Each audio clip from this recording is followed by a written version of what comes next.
Hello, fellow pole nerd. Welcome to the podcast. This is Science of Slink. I have a research background in cognitive behavioral and social science and also personal training, and also I'm a pole teacher online. My goal is really for us all to be able to take information and apply it to our pole lives in a way that makes us happier, healthier, and increases the longevity in our movement. So let's hop in. Welcome to what's going to be a very dense, hopefully very useful episode for you, because I've realized that I'm having the same sort of teaching conversation over and over again with different folks, and that always tells me if I'm having the same conversation, it's going to be helpful for lots of people out there, perhaps you. And what I want to talk about today are some of the kind of fundamental insights from exercise science that I think really can help transform the way you understand your body and your fitness and your pole life, and that I would hope that everyone gets to learn at some point in their life. If you grew up very sporty, perhaps all of these are very, obvious to you. They are not to me. I was not a sporty kid. I was and still am a huge nerd. I used to get out of recess to go to the library to read. So that's like how I grew up. And then a lot of these things I didn't... Some of them I sort of like picked up as I became more active as an adult because I wanted to get better at pole dancing. So it's like, well, dang, I guess I got to start lifting heavy stuff if I want to get stronger at pole. And that definitely helped. So I learned some things sort of by osmosis and doing movement that way. But then when I got my personal training certification, and really got a little bit deeper into the exercise science literature and understanding, the last decades and decades of work that's been done on this, that I would love to become common knowledge, not just sort of in the pole world, but generally for most folks, just so you have a better understanding of your body and how it works and how you can make changes to it in a really positive and effective way. So with that said, just a little disclaimer, I'm not going to talk about nutrition here at all. I'm not going to talk about weight changing here at all. That's just something that I straight up do not and never will do professionally. So this is really just all going to be about movement. So FYI. All right, and there's 5 main things we're going to be talking about here.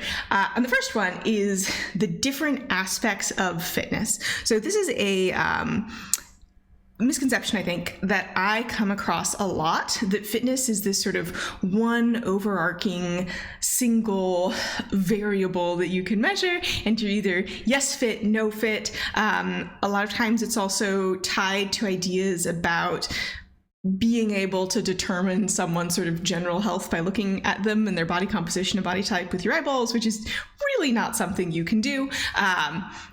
The fact that there are so many different aspects of fitness that may not always necessarily be apparent is a big part of why that is the case. So I'm going to talk about 4 main ones, and then we're going to dig into a 5th one in a little bit more depth. So the first one is flexibility. And I think as pole dancers, we know what flexibility is, right? Like, we want to do splits. Well, I want to do splits. Perhaps that is not your goal, and that's perfectly okay, but there's a lot of pole movements that will be easier if you have more flexibility. And this is really how far can you move your body parts into different planes of motion. And we can talk about this in terms of active flexibility. So this would be you moving them yourself with your muscles. So this would be like in a jade split, the back leg coming down. That would be active passive flexibility. Or we can talk about this in terms of passive flexibility, which is how far can that joint move when there's an outside force acting on it. So to go back to our splits example, if you're doing splits on the floor and gravity is pushing your body down and the floor is pushing your leg up, that would be more passive flexibility. Or if you ever had a PT assessment where they've gone through and they've physically moved your joints for you to see how far they can go, that would be measuring your passive flexibility. Sometimes you also hear that called an ease of movement test. And that's something that you need to train on its own. Like, it is a specific type of fitness. Just because you are very strong does not mean that you're very flexible. I think most people are sort of aware of that correlation, that you can be very strong and very inflexible, or vice versa. And also, it is, for the most part, something that you will need to train, joint by joint, motion by motion, right? So if you have flat front splits, that doesn't necessarily mean you're going to have flat middle splits or a flat pancake. You need to train all of those things separately. And this results in flexibility training, results in changes to the muscular skeletal system and structure, and also your nervous system, so that your brain will let you move farther. So really complex topic. We're not going to get into it too deeply. Just know that flexibility is an aspect of fitness. You got to train it on its own if you want to make flexibility gains. Likewise, strength. Strength. Likewise, strength, which is an aspect of flexibility. You got to train it on its own. And I think most of us are familiar with the idea of strength. I think you may even be familiar with the idea that it's something that you do sort of on a muscle by muscle basis, right? So maybe you've heard jokes about people like skipping leg day. So the joke there is that they're building strength and usually hypertrophy, which is not something that I'm targeting as a trainer for my dancers. But they're building strength and making their muscles visibly bigger on the top, but then not the bottom. So they're not building strength and muscle mass in the lower body.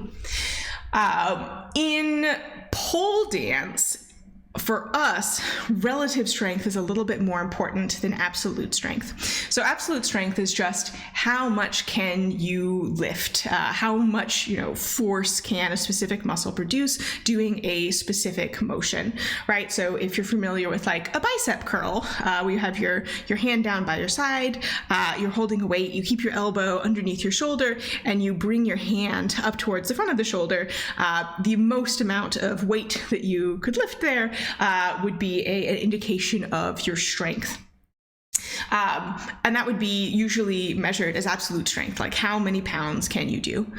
For pole, most of what we're doing is actually body weight based. So for us, relative strength is a little bit more important because we want to be able to lift at least 100% of our body weight, because otherwise a body does not go. And that's what we call relative strength. So you need to be able to lift 100% of your body weight. That's obviously going to scale with your body weight. So a good example here is a push-up. If you are not adding additional resistance or additional assistance, then what you are pushing in your push-up is your body weight. So you may hear those terms. And again, strength is something that you need to train on its own. It's something you need to do on sort of a muscle by muscle and movement by movement basis. You may get some like additional, effects from specific lifts, especially compound lifts. You may not just be training one muscle at a time. A lot of what I teach in my online conditioning classes tends to be more full body movement that's going to bring in a lot more different muscle groups together, but you got to train the specific thing you want to be strong in. So, and again, I think most folks are familiar with flexibility. I think most folks are familiar with strength and the idea that you need to build them. And I'll say for strength, really important, particularly if you're someone who is going to go through or is currently going through or has gone through menopause, because building strength can really help increase your bone mass, which really increases your health span. So if you are not doing any sort of strength training at all, and I mean, if you're a pole dancer, you are, right? You're doing bodyweight strength training. Don't worry, you're getting it. But if you're not, right, or if you've been doing pole and right now you're not doing anything that's sort of strength based, maybe add some pole back in, maybe do a little bit of lifting, maybe take my online strength and conditioning classes. And I really highly recommend having at least a little bit of strength training in your sort of general movement diet. Third up, this is another one that I think most people are familiar with, and this is endurance, right? And this is a measure of cardiovascular health, right? So I guess you could think of it as strength training for the heart specifically, right? How long can you keep going? How quickly can you recover when you stop?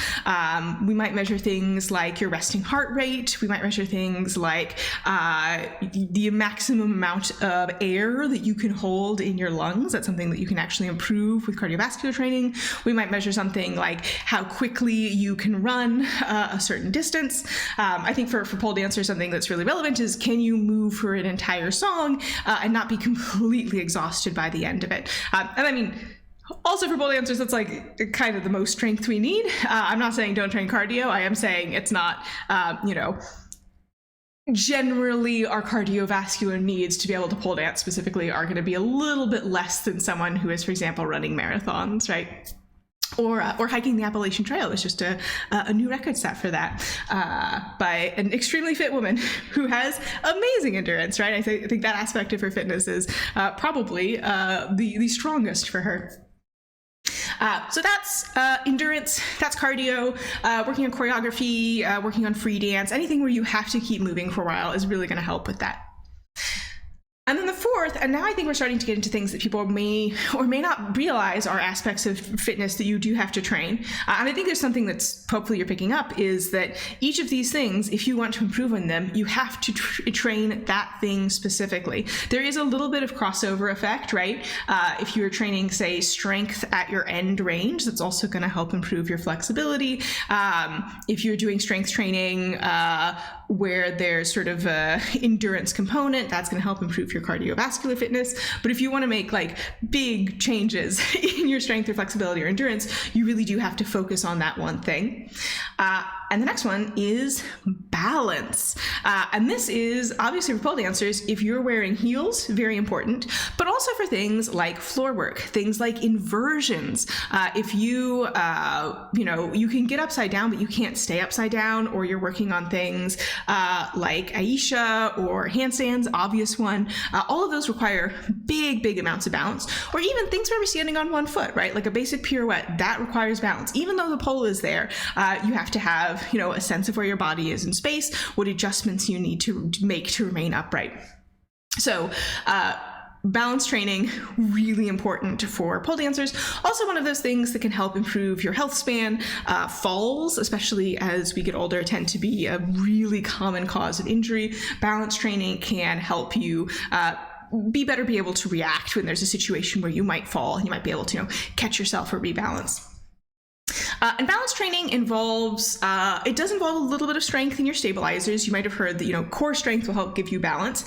It will help you. You need enough strength to hold your core stable, right? But you also need to be working on training your proprioception, your sense of your body in space, and your vestibular system. So if you are also doing anything with spinning, that may also help your balance because it's putting your vestibular system under stress. So it's going to have to adapt and become, more finely attuned. And there's, I'm actually doing a neural performance training right now on how to, help train the vestibular system that I found very interesting field of training, bringing in sort of more of the understanding of the nervous system and the brain and how it affects movement, and things like balance and skill training, which we'll talk about in a sec. For example, vision training and making sure that your binocular vision works well can make a huge difference in your ability to balance. And it's another aspect of fitness. You have to train that separately.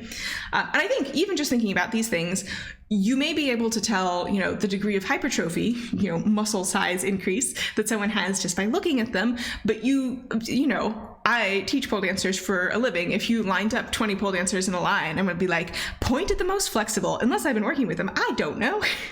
No idea. Not something that you can just see from somebody not moving to the end of the range of motion, right? Or endurance, right? I don't have a X-ray vision where I can look at your heart. I just straight up cannot tell from looking at somebody, and that's true of everybody. Multifaceted thing, really not something you can just tell from looking at somebody, and definitely not something that can sort of be summed up in a single number, right? So when a big part of personal training certification is figuring out how to figure out people's fitness baselines so that you can see if there's any change with training, and then adjusting training to help them get better results. I'll say I'm not taking on personal training clients right now. If you are a member in the Science of Slink membership, I do offer one-on-ones, and we can do a little bit more of a personalized training plan that's in your membership area. But just for general folks, I'm not doing that right now. But it was a big part of my training. And it's not like, look at somebody and pick the one number that the sort of is the sum total of their fitness. That's just not a thing that you can do. Anyone who sort of suggests that it is probably doesn't have a very good understanding of bodies. We put it that way. If you can't tell, I'm talking around fat phobia here, which is something that affects a lot of people. in a lot of very harmful ways. And we'll just leave it at that because that's not the point of this podcast episode. This one is about bringing in the exercise science. So we talked about 4 different aspects of fitness. I want to dive in a little bit deeper into skill-specific learning or skill learning. So I had a podcast on this a while ago. Actually, I've had a couple that are relevant, talking with folks who are more into the motor learning side of research. Motor learning is your ability to learn to do new things with your body. It is a big brain process, right? It's a learning process. It's something that we are doing actively and sort of passively. And there's a lot from the motor learning research that we can learn and take and sort of fold into our training. And a couple big things. So one is repetition with variation. You may have heard this phrase before, possibly from me. And the basic idea is that your brain is going to pick up on things better and going to be able to do them in a wider variety of situations if it gets a lot of diverse input. For any of my machine learning girlies out there, if you've got a data set that, let's say, is just full of data from one person, and you train a model on it, well, that model is going to be overfit on that person and then underfit on other people, right? Same with your brain. If you only ever, let's say, do a spin on your right side, unless there's a good medical reason or ability reason for you not to, you're going to sort of overfit your brain on just doing the right side, and then doing the left side is going to be much harder. I do always recommend training both sides for brain reasons, in addition to just sort of giving you more options in your dance and your movement and choreography and freestyle. So motor learning, whole field of science on how we can do things. Repetition with variation is sort of a big finding from that field that applies to everything. Just doing the same thing over and over and over and over again in the same way is not a good way to get better at that specific thing if what you are trying to do is learn a skill. And a skill would be, in pole dance world, any trick you wanted to learn, right? So things like, inverting skill, handstand skill, a specific spin, that's a skill, a specific movement, that's a skill. I was going to say doing things on spin pole. I would say taking a skill and putting it on spin pole would be skill learning. Being able to stand being on spin pole is more of a vestibular system training. I would sort of file that under balance. So you can see these things really interact, and there's quite a bit of complexity there. Another sort of key finding from motor learning is where your attention is. And I think a lot of times when we are learning things, we are told to focus our attention on our body, right? So for example, externally rotate your right leg or something like that.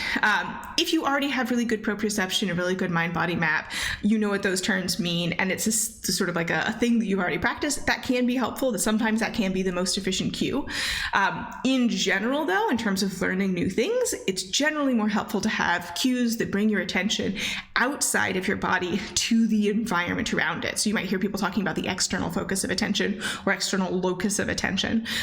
So for example, if I'm trying to get somebody to do a specific pole spin, and I really want them to sweep with their leg with more tension against the pole, so they can sort of get a little bit more ease and airtime. Instead of saying, stick your toe out to the side, I might say, try to touch the wall with your toe, right? And then when you're focusing externally, it's a little bit easier, especially as you're learning, to hit your sort of intended target. Again, unless you happen to have really excellent body control. And if that's the case, probably you're not struggling to learn that skill in the first place, right? So just two little snippets on skill training from the motor learning literature. Whole deep area of literature. I'll link the podcast episodes below if you want to learn more. But again, this is sort of a different aspect of fitness, right? Because you can be the strongest and most flexible person in the world. That doesn't necessarily mean you know how to do pole skills or can pick them up immediately, right? And even if you can pick them up very quickly, you may not have a very efficient way of moving yet. So it may be more tiring than it needs to be. So really being able to learn and refine skills is a separate thing that you need to work on separately. I think you're picking up a theme here, right? There's a reason why I separate my class into a pole tricks learning focus class that's more on the skill learning, a flexibility class, flexibility, a strength class, strength, and then on our deload weeks, cardio or endurance, but shh, don't tell anyone. I tell my students straight up, they already know this. But that's how I program that in. And also a freestyle class, which is focused on the skill of freestyle and also endurance, and also a little bit more balance, because people tend to sort of push their balance a little bit more in their freestyling, in my experience. So, and I separate those things so that you can really have time and space to focus on one thing at a time. You don't necessarily have to do that in your own pole practice. It is just something that I have found has been particularly effective, especially when teaching online. So, that's the first half of the episode. If you want to go, take a break now, feel free. I actually don't know. I can't see my recording time, so I have no idea how long it's been. But in the second half, I want to talk a little bit more about training and how to structure your training and how to change it up. So the first thing I want to talk about is something that I mentioned quite a bit, and this is periodization. So I mentioned you want to be working on, sort of different things differently. You also, if you want to be getting stronger, you can't, keep lifting the same 15 pounds the same way your whole life, because your body will change and adapt to the stimuli. And if you want to continue to see, progress, you need to change the stimuli in some way. And that's the basic idea behind periodization. And there's so much work on this. Great area of research to get into, especially for things like really optimizing, strength gains. A lot of research on it. I don't want to get too deeply into it, but the important thing for us to know as pole dancers is that there should be variation in the intensity of your pole training, and it should be on purpose. I think something that a lot of pole dancers can struggle with is especially if you are, say, building your own pole practice at home, you're following random tutorials you save that sound fun. You may be doing like super hard tricks for you, things that are right at the edge of your ability level for like 2 months. And then you like stop all of a sudden, and then you're doing things that are like super easy for you for like 3 months. And then you try and go back to the hard things and they're just not there anymore.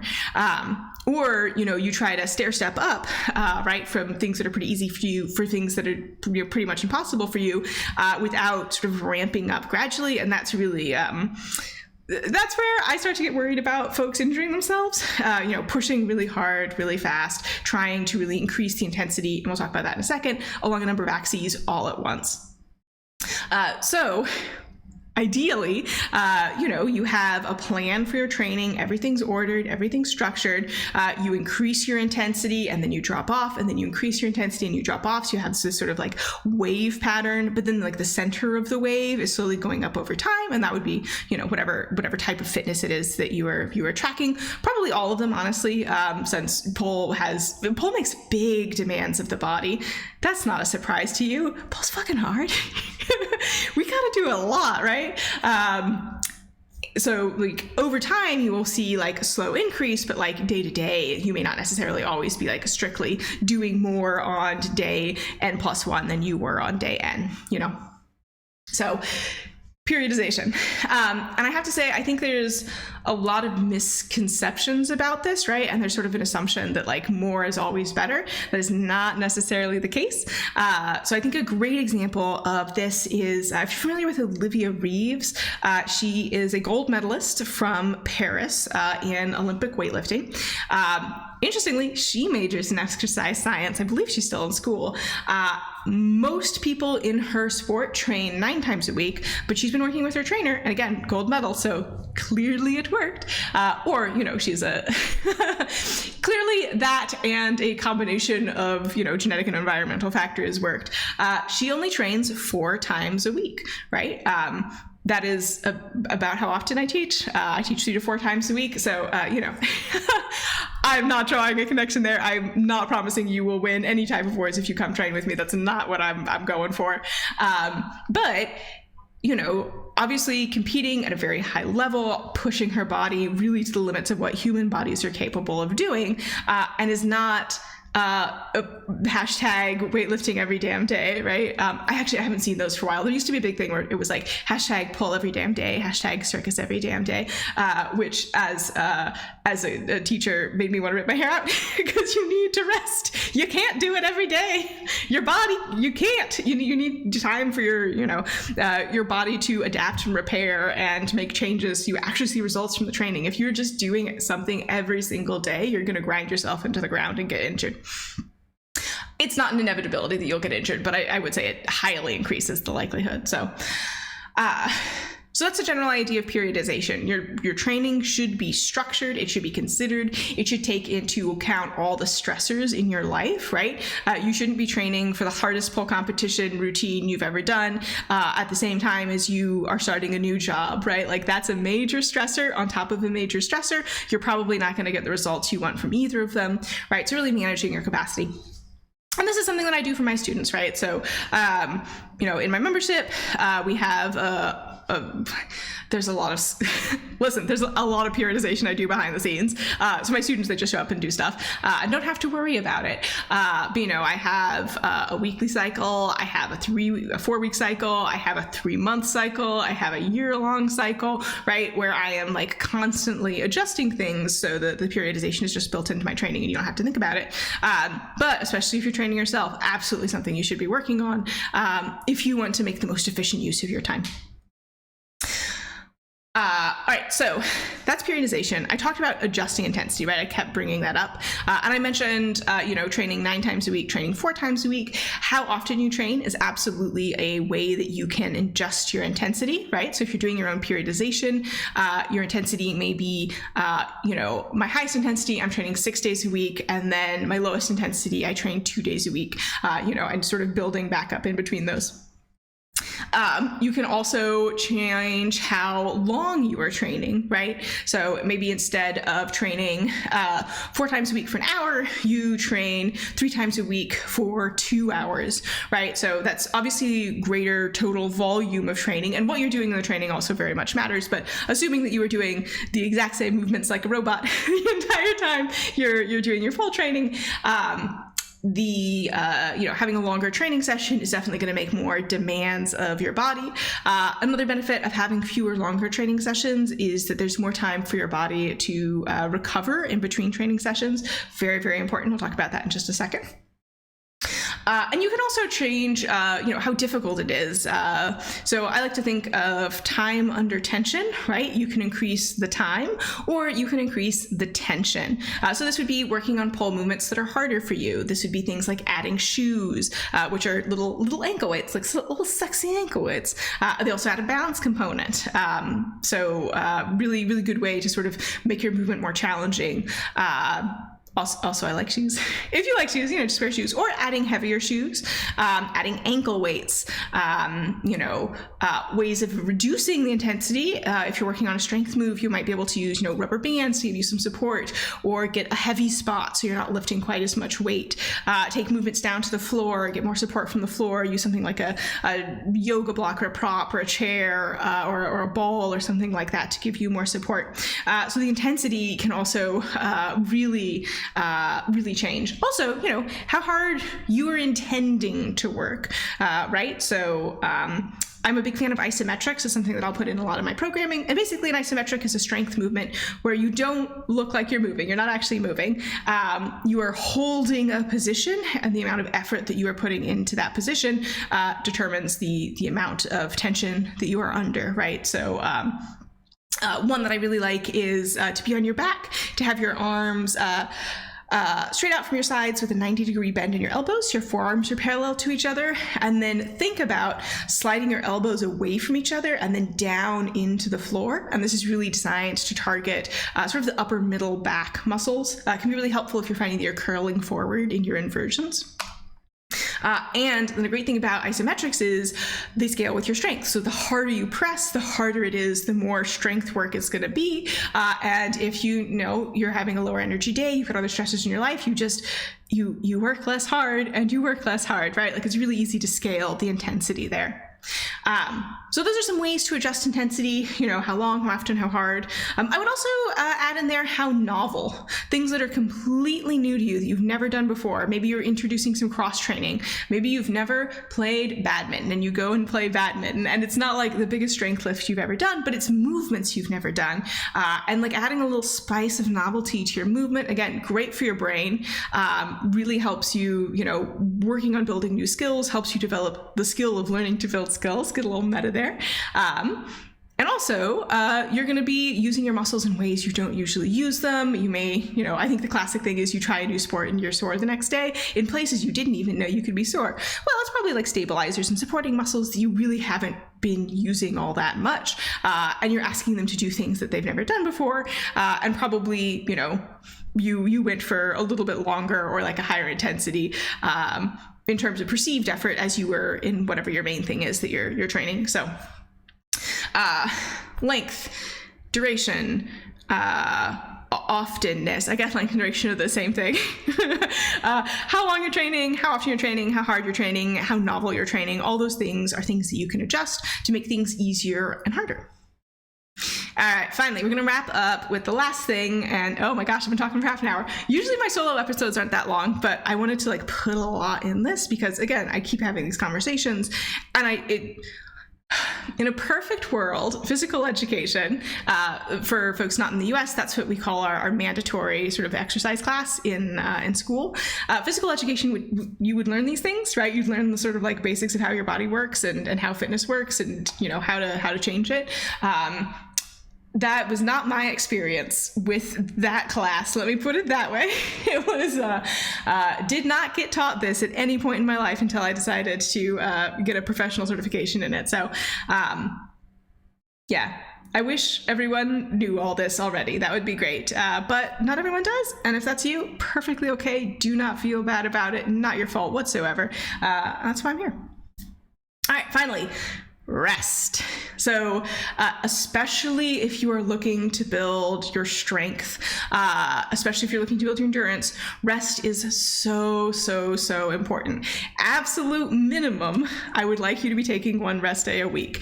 Absolute minimum floor, if you do nothing else, please do that, right? 1 day a week where you are not doing pole or you are not doing pole movements that you find taxing, right?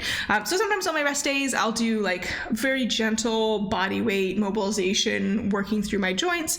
I may or may not actually touch the pole, but I'm not getting to the point where I'm even having a hard time holding a conversation, right? So I'm keeping my my sort of intensity level below medium. I'm keeping it to a low intensity level. For someone in a different body or in a different time of life, the things that I do on my rest day may be high intensity for them. It would be very exerting and very effortful for them, or it would possibly even be lower intensity than it is for me. The thing that counts as rest is going to depend on you, but the idea is that you are not pushing your body, right? You are giving your muscles time to heal. You're giving your brain time to, I like to say time to simmer, especially in the learning. Maybe you've come across this before where you do something and you're like, oh, I can't do it. And then you come back to it like the next week and you're like, oh, I understand it now, right? Like you've had time to simmer. And for that, particularly the brain parts, sleep, absolutely essential. If I said absolute minimum, do 1 rest day a week, absolutely true. Absolutely essential to your life as a human being and health and well-being and fitness and being able to do arithmetic and all the stuff that we need to do in our lives is sleep. I know everyone's always like, yeah, I have good sleep hygiene, but you do. You really, really, really, really do. If your sleep is interrupted, and I'm sure all of us have had points in our lives where this has been the case for reasons outside of our control, and it sucks so bad. It sucks so bad. I know when my quality of sleep is worse, I feel weaker. I feel my reaction times are slowed. I'm usually less flexible. I'm usually stressed for other reasons, right? There's also probably also a reason I'm not sleeping great, and that's probably adding its own whole layer of stuff. But if you can, whatever you can do to help improve the quality of your sleep and make sure that you are getting, 6 to 8 hours, I believe is the recommended sort of general range, but like enough that you feel rested. And I think this is one of the hardest things to try and encourage people to do, because for a lot of us, our only free time is in the evenings, right? And you have to choose between, the thing that is fun and fulfilling for you and brings you happiness and joy and that you're really excited about, and your Z's, right? Getting the sleep in. And I'm not saying always necessarily 100% choose sleep, but if you're training a lot and you're just not seeing the results that you want, if you're trying to increase intensity and it feels so hard and like your body feels so heavy, so weak, you have a hard time paying attention, you have a hard time focusing, check your sleep. Try to get enough that you are not exhausted. I think for me, a good litmus test in my own body is, can I sit down in a warm place with a blanket on my lap for like 20 minutes and not nod off? And if I can, fantastic, I'm not sleep deprived. If I can't, whoa, I need to change something. And this is not the Sleep Quality Podcast, dark room, comfortable temperature, quiet, you'll know how to get a good night's sleep. And I hope you're in a position where you're able to do that. And if you are not, and you're finding that, your fitness goals just aren't working out the way that you want them to, especially if it's for a reason that's not in your control, give yourself some grace. Like shit happens, right? Like I mentioned, your stress bucket is for your whole life. If you got stressful shit going on in your life, whatever that is, you're just gonna have less energy to show up to pole and do sick tricks, and that's perfectly okay. The nice thing about poles is they don't run away; they will still be there. And if you can make any time for yourself to move and find enjoyment in moving, and really just really give yourself a little bit of softness around it, and just know that the stress in your life is going to show up in your pole movement, and acknowledge that and accept that, and realize that you're in a season where that's a thing that's happening, because again, trust me, I get it. We are not all perfect little fitness robots who have nothing to do in our lives but show up and pole dance. Well, if you are, I hope that is something that brings you great joy. Nobody I know is like that. But if you can, if it's possible, good quality sleep, it'll help. So those are sort of the big, exercise science insights, a little bit of motor science, motor learning in there as well. But I'm a multidisciplinarist. It made my advisor tear his hair out. I can't be stopped. I will read in other fields. You can take my library card. I'm on a cold dead hands. So just some sort of general exercise science insights that I think everyone should know, should be very helpful with your body, but especially relevant for us as pole dancers, right? So fitness has a lot of different facets. You got to work on them separately. You got to plan your training if you want to make the most efficient use of your time. Skill training, its own thing, very brain-based, trying repetition with variation, trying external locus of control, of awareness, not control, sorry, that's a separate thing. That's a psychology thing. Periodization, plan your training. Have you noticed a theme in my podcast episodes recently where I've been like, you should plan your training? It's true. You don't want to... If you just want to do random stuff that appeals to you, and also you feel really good about where your pole is right now and you don't have any changes that you want to make, fantastic. You don't need to change a thing. But if you're just sort of doing random stuff and you're like, I wish I had a little bit more flexibility, I wish I had a little bit more strength, you got a plan. It's just the price of admission is having that structure. That's how you're going to see progress. Consistency, structure, periodization. We talked about adjusting intensities, lots of ways to do this. Just, again, when you're thinking about periodization, keep that in mind. How long you're training, how often, how hard, novelty, and also what counts as rest, right? Things that are generally not big exertions for you at the time that you are taking rest. And of course, good quality sleep, if at all possible. Yeah, and that is all that I have for you this week. I know jam-packed, a lot in here, but I keep having these conversations. And so I know that this is something that is just going to be helpful for a lot of folks, and I hope it was helpful for you. Yeah, and if you'd like to take classes with me, I'd love to have you. And this episode is coming out October 4th. October 5th, we actually have the online studio showcase, Slinker's Delight. It's free. Come watch. It should be a great time. Got a lot of students, some friends in the studio coming in. A celebration of free dance. Y'all know I'm a freestyle bitch. I'm into it. I'm really looking forward to it. I really, really am. These are always such fun. And it's a really great opportunity for folks who are dancing at home or who may not have a studio environment to have like a chance to really come together and celebrate each other. So yeah, tickets are free. Link will be in the down there. Please come if you are interested at all. Otherwise, I will see you in our next episode. Bye. Thanks so much for joining today. I hope this episode gave you a couple nuggets that you can take and apply to your own practice. And if you're interested in working with me, I teach online, so you can work with me from anywhere in the world. I teach flexibility classes, I teach strength classes, I teach pole tricks and technique, and my true love, freestyle flow, to really dive into developing your own authentic expression of movement on the pole. Those can all be found at slinkthroughstrength.com. I'll talk with y'all next time in the next episode, and I hope to slink with you soon.